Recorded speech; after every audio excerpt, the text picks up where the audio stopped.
mayamna toina khanbirakpa angangi weight kamaina hengathangani kari chinjak charaga baby weight lehandoino healthy ohendoino haibagi maramda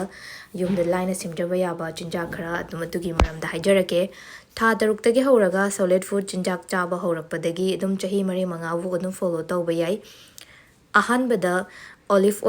oil harba thause dum season na bayamna karnai angangi oinadi magi vegetables puree gumba hinjang gumba sema matamda teaspoon macha ma ani ma happy ba matamda angang singda yamna karnai weight hengan hanbada mateng yamna pange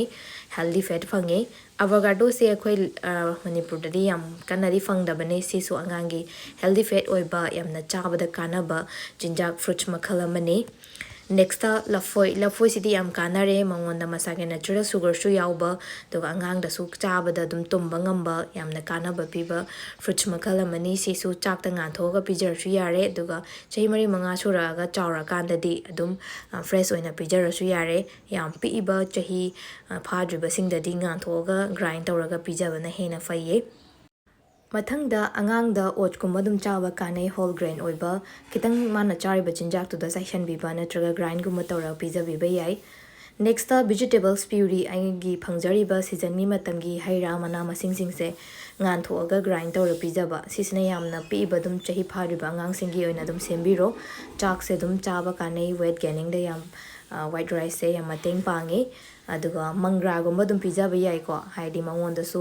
akhoi carbohydrates fats ke fazana yaubana maram oiraga angang singda dum ngalaga mash tawraga haidi takhai biraga pizza ba alu ga chaka gumba sembi ba se dum yai alu gumba ngalaga mekhai biraga pizza ba yamna kanai next pure oiba ghee sing chanjak ta kitang dum happy ba hinaragadi ko hinadrabudi happy runo sigumba su healthy fat oiba angangi weight gaining da yamna mateng pange nuts kumba dum chabi yai almond gumba cashew nuts adegi raisins kumba se kismis kumba se nungdang da tingthok piraga thambiramo mahi do hoidok pigro duga chak ke chabda grind toksala su yare natraga breakfast kumba sembiraganda grind tawraga happa yai next yerum se tha tare nipan suragadi try tawbiba chahanbiba khara yare hanadi chahi ama phadrigai yerum mapum sima pizza dabne edu kasho kaidi new guidelines ki matungina mangonda allergy gumba leitaba chawa ngamagadi kitang adum pizza biba yai sango mayamba dum season ba yare yarege packet ke dum chabi yai aduga san changong gumba cow milk gumba try tawge haragadi chahi ama ani suraka noina pizza ba adegi tamaina tambiyo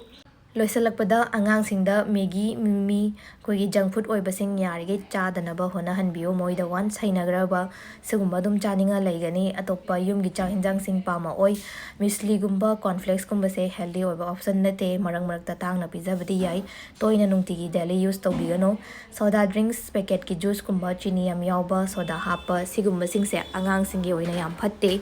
duga mangonda hinagragadi dum thakke harakani bako sigumba yam tawbigano duga junk food kumba angang da chaba hina hanbigano healthy oiba yumgi cha injang sing pi kandagi kharagra dum haina hanbiba sisana magi health phadoine duga angang singi child obesity gumba leiba sugar gumba leiba mayam lei sigumba mayam dagi ngak thok toine